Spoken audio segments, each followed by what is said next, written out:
जय माता दी, हर हर महादेव, जय माँ गौरा पार्वती, जय हो रुद्रेश्वर महादेव की।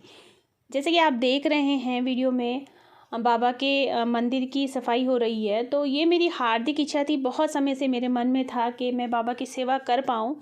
सेवा कई बार होती है लेकिन उस प्रकार से नहीं हो पाती जिस प्रकार से मैं चाहती हूँ। तो मुझे पूर्ण अवसर मिला कि मैं बाबा की मन से सेवा कर सकूँ।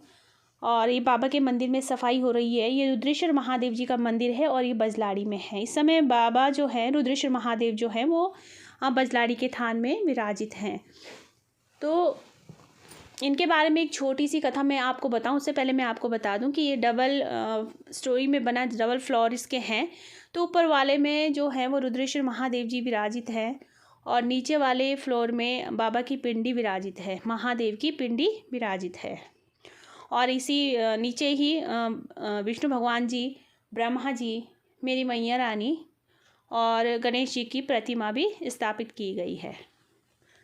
तो रुद्रेश्वर महादेव जी के बारे में मैं आपको एक छोटी सी जानकारी दे दूं कि रुद्रेश्वर महादेव जी जो हैं वो किस प्रकार से इस क्षेत्र में आए।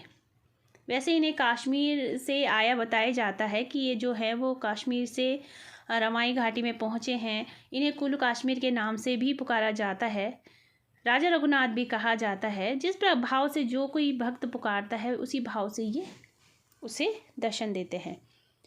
तो रुद्रेश्वर महादेव जी जो हैं इनके बारे में कहा जाता है कि बहुत पहले की बात है। तो पहले ऐसा हुआ करता था कि लोग झुंड बना करके, समूह बना करके अपने गांव से दूसरे बाज़ार में रोज़मर्रा की ज़रूरतों की सामान लेने के लिए जाया करते थे।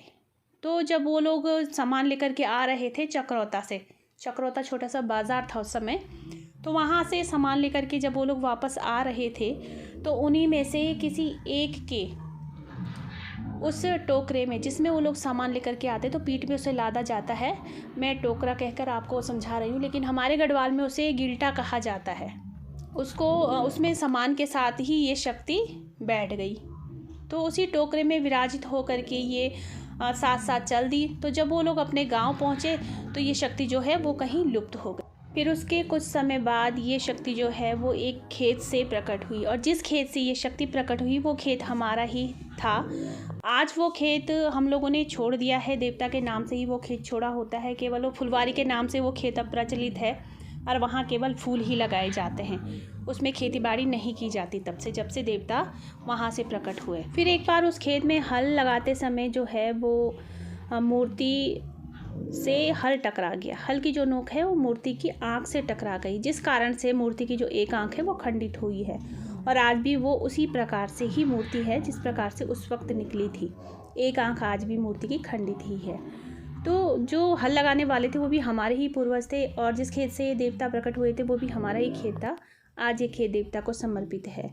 तो बाबा के बारे में बातें तो बहुत सी हैं लेकिन शॉर्ट में मैंने आपको थोड़ी सी इनकी जानकारी दी है।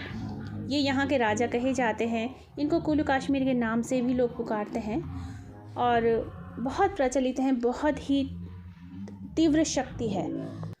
रुद्रेश्वर महादेव ही शिव है और शिव ही रुद्रेश्वर है, यानी शिव का ही रूप जो है वो रुद्रेश्वर महादेव है। इनके हर मंदिर में जो है वो पिंडी होनी बहुत ही आवश्यक होती है क्योंकि शिव जी का ही रूप है। तो मेरी बाबा से प्रार्थना है, मेरी रुद्रेश्वर महादेव से प्रार्थना है कि आप सभी का कल्याण करें, आप सभी को अपना आशीर्वाद प्रदान करें।